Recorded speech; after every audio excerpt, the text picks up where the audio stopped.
Good morning student and welcome in accountancy class of 28th September 2020 and till now we have completed terms of redemption of debenture, जिसमें हमने देखा था कि अगर हम किसी डिवेंचर को 100 रुपीज़ में इशू करें और 105 रुपया पे रिडीम करना है तो उसका जर्नल एंट्री कैसे होगा। अब हमारा जो सेकेंड लास्ट टॉपिक बचा वो है interest and debentures, interest on debentures.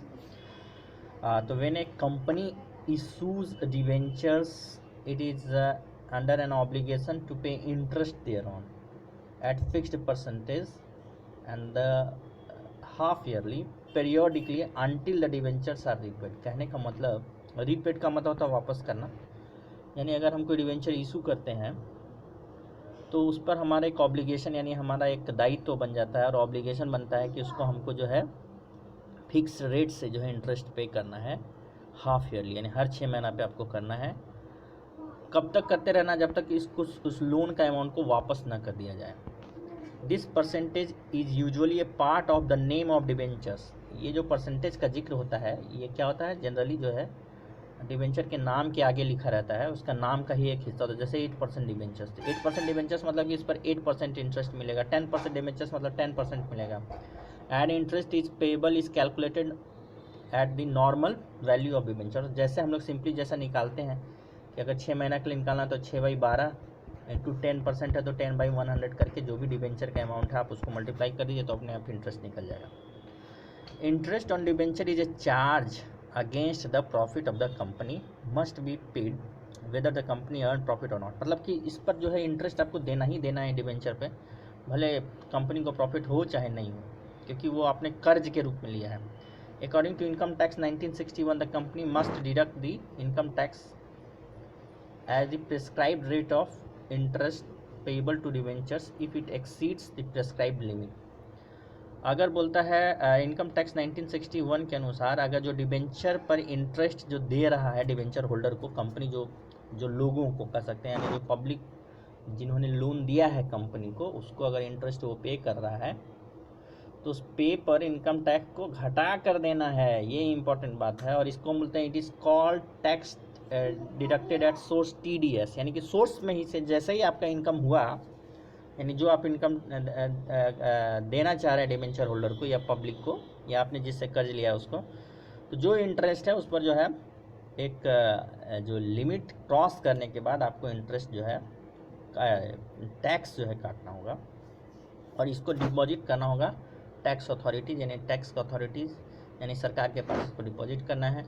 Of course the debenture holders can adjust the amount against the tax due from them, और वो जो है वो टैक्स काट के वो जो है एडजस्टमेंट डिवेंचर होल्डर लोग अपना जो करता है टैक्स कैलकुलेट करते समय वो आप कर सकता है। तो आपको यहाँ पे डिवेंचर इंटरेस्ट इसका जर्नल एंट्री दिया है कि क्या क्या हो रहा है। डिवेंचर इंटरेस्ट अकाउंट डेबिट होता है, यानी income tax payable to debenture holder and debenture holder to bank, यही होता है आपको। यानी सबसे पहले जो भी डिवेंचर इंटरेस्ट है, जो भी इंटरेस्ट बना, मान लो कि 1 लाख रुपया का डिवेंचर्स है और इस पर आपको 10% आपको है रेट, 1 लाख का आपका 10% 10,000 हो जाएगा पर ईयर, नहीं हर साल। और अब 6 महीना में दे रहे हैं तो ये 5,000 हो जाएगा, आधा हो जाएगा इसमें। और 5,000 पे मान लीजिए टैक्स सिंपली अगर 10% है तो 5,000 पे भी आपको टैक्स जो है काटना होगा। 4,500 जो है एक्चुअल में आपको देना है डिवेंचर होल्डर को, 4,500। तो ये अगर एग्जांपल को हम यहाँ पर सेट करेंगे तो डिवेंचर इंटरेस्ट पहले होगा 5,000, हमारा 5,000 का इंटरेस्ट हो गया, फिर इनकम टैक्स पेबल हो जाएगा 500 और डिवेंचर होल्डर को हो जाएगा 4,500 और दूसरा जर्नल एंट्री में यहाँ पे हम लोग 4,500 का दोनों में आपको हम एक्चुअल में पेमेंट कर देंगे। तो इस तरह से ये हो गया। और लास्ट में आप देखिएगा कि डिवेंचर इंटरेस्ट को ट्रांसफ़र कर दिया है, प्रॉफिट एंड लॉस अकाउंट में ट्रांसफ़र कर दिया है, जो कि ये एक एक्सपेंसेस का पार्ट होता है। तो डिवेंचर इंटरेस्ट जो भी है इसको ट्रांसफ़र कर दिया और इनकम टैक्स को पे कर दिया गवर्नमेंट को। तो ये इलस्ट्रेशन है। A limited issue 2010% debentures of 100 each on 1 April 2016 at a discount of 10% redeemable at 10% premium. देखिए ये सब चीज़ इसमें सारा चीज़ आ रहा है कि ए लिमिटेड ने 2000 इशू किया है, इसका प्रत्येक का कीमत आपको 100 रुपया है, लेकिन इशू किया गया है आपको 10% डिस्काउंट पे, यानी 90 रुपया पे लेगा पब्लिक से, और प्रीमियम पे रिडीम करेगा यानी 110 रुपया जो है रिडीम करेगा, वापस करेगा, और ये इंटरेस्ट है आपको 10%। Give the journal entry relating to the issue of debentures, यानी जब इशू होगा उस समय आपको बताना है कि जर्नल एंट्री क्या होगा। Debenture interest for the period of 1 साल, यानी जस्ट 1 साल ख़त्म हुआ है, 1 अप्रैल 2016 को हमने इशू किया था और 31 मार्च 2017 को ख़त्म होने वाले साल के लिए आपको जर्नल एंट्री करना है।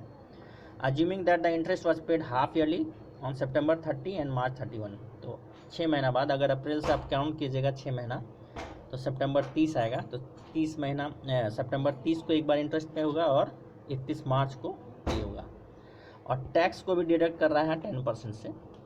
तो ये बहुत ही अच्छा एग्जाम्पल हम कह सकते हैं कि बहुत ही अच्छा सॉलिड एग्जाम्पल है, जिसमें कि जो हम लोग टर्म्स ऑफ डिवेंचर पढ़े हैं वो भी आ रहा है। तो सबसे पहले देखिए इसमें जो है 1 अप्रैल 2016 को जो जर्नल एंट्री होगा उसमें कि कितना रुपया पब्लिक से मिला, तो पब्लिक से एक डिवेंचर का 90 रुपया मिला है। आप देख रहे हैं कि 100 को 10% डिस्काउंट पे किया गया है, तो आपको 100 में से 10 रुपीज़ घटा के 90 रुपया आप लीजिएगा। तो इसका जर्नल एंट्री होता है bank account debit to debenture application and allotment, एक ही साथ कर दीजिए क्योंकि इसमें एप्लीकेशन अलॉटमेंट कुछ नहीं दिया है। और ये जो है नंबर ऑफ डिवेंचर्स 2000 है, तो 2000 इंटू 90 हो जाएगा, तो 18,000 या 1,80,000 जो भी आएगा, देखिए क्या आता है, हाँ यही है। Bank account debit to 10% debenture application and allotment, ये आपका 1,80,000 आ गया। ये कैसे आया, तो 2000 गुने 90। दूसरा जो जर्नल एंट्री होगा, जो टर्म्स हम लोग पढ़े हैं, वो होगा कि जो यहाँ पे आपको लॉस का भी चर्चा करना है। तो इसका जो मैंने आपको तरीका बताया था, सबसे पहले इसको ही लिखिए, डिवेंचर एप्लीकेशन एंड अलॉटमेंट जो भी है ये वाला, वो लिख दिया गया 1,80,000। उसके बाद मैंने आपको बताया था कि 10% डिवेंचर्स को लिखना है, जिसका वैल्यू 2 लाख हो रहा है, यानी आपको होगा 2000 into 100, 2000 into 100, and then premium इसको आप कैलकुलेट कर लीजिए कि प्रीमियम जो है डिवेंचर कितना होगा, तो वह 10 इंटू 2000, तो ये 20,000 होगा। तो ये 2 लाख और ये 20,000, तो ये आप क्रेडिट साइड में देखिए 2,20,000 आपके पास आ जाएगा और ये 1,80,000 है, तो आपका 40,000 रुपये का जो लॉस हो रहा है ये आपका लॉस में ट्रांसफ़र कर दीजिए कि 40,000 रुपये का आपको लॉस हो रहा है, loss on issue of debentures करके 40,000। तो ये हो गया आपको, ये 1 अप्रैल को ही दोनों जर्नल एंट्री हो जाएगा। अब इसके बाद 6 महीना कंप्लीट होगा, तो ये इंटरेस्ट इस पे होता है, न कि इस पे होगा। आपका डिवेंचर का कीमत 2 लाख रुपया है, उस पर पे होगा। तो 2 लाख पर 10% के हिसाब से 6 महीने का अगर आप इंटरेस्ट निकालिएगा तो ये इस तरह से आएगा। कितना आएगा, 10,000, और 10,000 में भी इनकम टैक्स बोल दिया है कि आपका 1,000 रुपया 10% है, तो ये 10,000 में से यहीं पर आप हिसाब कर लीजिए कि डिवेंचर होल्डर को देना है 9,000 रुपया और 1,000 रुपया जो है टैक्स का काटना है उससे। तो 1,000 रुपया आप यहाँ टैक्स का काट लीजिए, ये 9,000 रुपये इसका हो गया और ये आपका 10,000 हो गया। और अब आपको क्या करना है, इनकम टैक्स पे कर दीजिए गवर्नमेंट को 1,000 रुपया और 9,000 रुपया पे कर दीजिए डिवेंचर होल्डर को। तो ये इनकम टैक्स पेबल जो है वो बैंक ये पेमेंट हो गया, ये डिवेंचर होल्डर को पेमेंट हो गया। Same to same entry, same to same यानी कि 1, 2 और 3 सेम टू सेम एंट्री जो है 31 मार्च को भी होगा। ये हो गया। अब आपको टोटल इंटरेस्ट हो गया है कितना है, 2,000 रुपया का टोटल इंटरेस्ट है, सॉरी 20,000 का। वो इंटरेस्ट को आप यहाँ पर ट्रांसफ़र कर दीजिए statement of profit and loss to interest, debenture interest 20,000, ये हो गया। ठीक है, तो इस तरह से यह पूरा सवाल बन गया। अगर इनकम टैक्स का भी अगर ट्रांसफ़र कर रहा है, नहीं है, चलिए बहुत अच्छा। तो यही एक सवाल है जिसमें कि आपको इंटरेस्ट भी दिया गया और इनकम टैक्स भी दिया गया, एक छोटा सा सवाल है NCERT बुक में। तो ये आपका ये चीज़ ख़त्म हो गया। अब हम लोग जो नेक्स्ट जो पढ़ेंगे, जो हमारा लास्ट जो है जो पढ़ना है हमें, writing of discount oblique loss on debentures.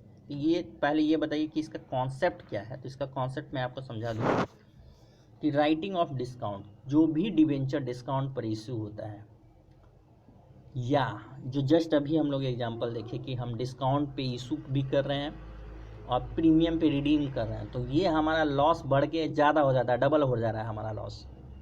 जैसे कि वहाँ पे हम डिस्काउंट पे इशू कर रहे थे, 10 रुपया दे रहे थे इशू करते समय, पब्लिक को फ़ायदा दे रहे थे 10 रुपया का डिस्काउंट का, और वापस करते समय भी 10 रुपया ज़्यादा कर रहे थे, तो 10 + 10 20 रुपया, 20 रुपया एक डिबेंचर पे आपको लॉस हो रहा था। और ऐसा आपने 2000 डिबेंचर इशू किया, तो 2000 × 20 कीजिएगा तो आपको आ जाएगा 40,000 रुपया, 40,000। तो 40,000 रुपया का जो लॉस हुआ, वो नियम क्या कहता है? वो नियम कहता है कि इसको 1 साल के अंदर ही उस लॉस को आप ख़त्म कर दीजिए, यही नियम है। और जो है वो जो है अगर बच गया तो वो बाद में होगा, लेकिन उस लॉस को जो है डिबेंचर पे जो लॉस है वो कैपिटल लॉस होगा, और कैपिटल लॉस को हम कैपिटल प्रॉफिट से हम लोग उसको लॉस को ख़त्म करेंगे। तो कैपिटल प्रॉफिट्स हमारे पास क्या क्या है, इसका भी एग्जांपल मैं आपको बता दूं।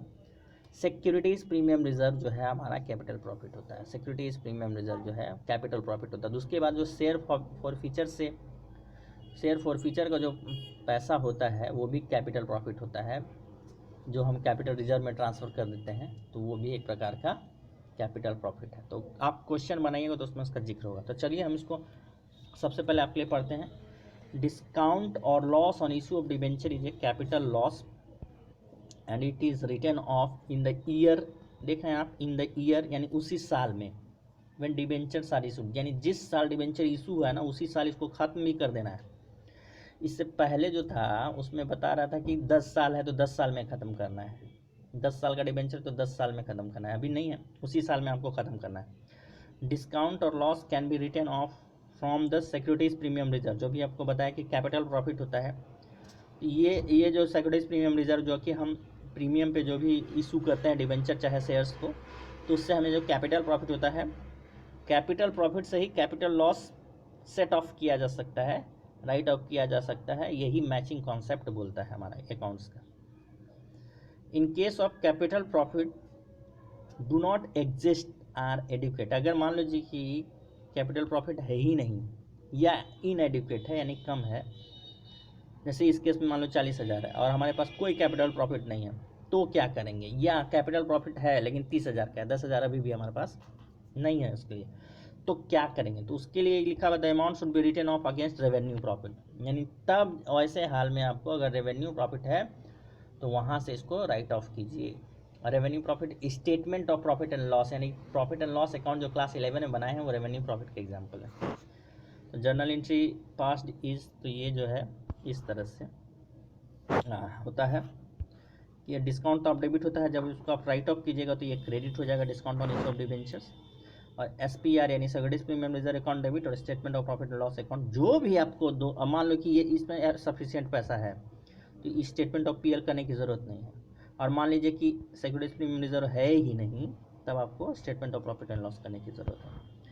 और एक एग्जाम्पल दिया है, for example on July 1, 2019 A company issued 15,009% debentures of 100 each eight a discount of 10%।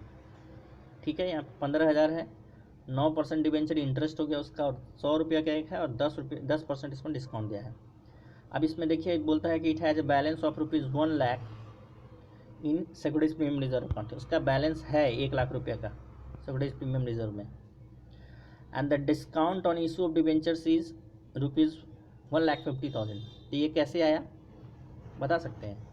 Simple सा है, 15,000 डिबेंचर्स है आपका, और एक डिबेंचर पे आपको 10 रुपया डिस्काउंट दे रहा है, ठीक है, तो ये 10% का डिस्काउंट हो गया, तो ये 1,50,000 अमाउंट हो गया। तो ये हमारे पास जो 1,50,000 रुपया का discount on issue of debentures वो है हमारे पास।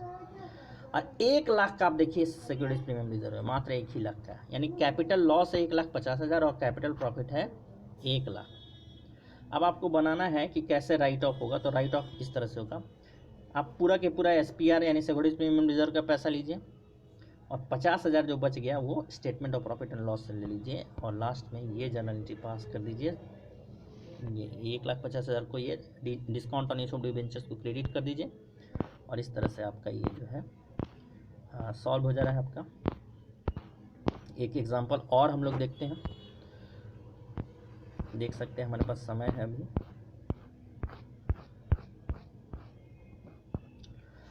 Rohit limited has issued 50,000 8% debentures of 100 each eight a discount of 9%। The company has a balance of rupees 5 lakh in securities premium reserve account, pass necessary journal entry for issue of debentures and write off loss on issue of debentures. The debentures are redeemable after 5 years at a premium of 7%.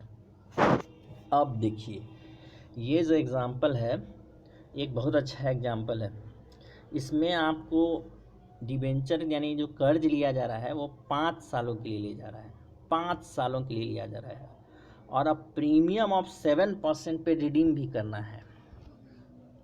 Redeemable मतलब इसको वापस करना है तो उस समय 7% का premium भी देना है। अब देखिए अब ये जो वापस होगा वो 5 साल के बाद होगा और आप इशू जब कर रहे हैं जो पहला जैसे कि 1 जुलाई 2019 को आप इशू कर रहे हैं तो 1 जुलाई 2019 को ही वो कंडीशन बन गया होगा कि आपको 5 साल के बाद 7% प्रीमियम पे इशू करना है, रिडीम करना है सॉरी।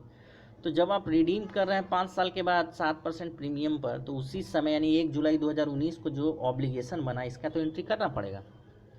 तो ये जो है बहुत अच्छा एग्जांपल है, मैं इसका आपको एक एक करके बताता हूँ। सबसे पहले तो आप करेंगे क्या कि 50,000 जो आपको डिबेंचर्स है और ये डिस्काउंट है 9% डिबेंचर्स 9% का डिस्काउंट है, यानी हर एक 100 रुपया पे आपको 9 रुपया का डिस्काउंट आप दे रहे हैं, यानी पब्लिक से आप ले रहे हैं 91 रुपीज़।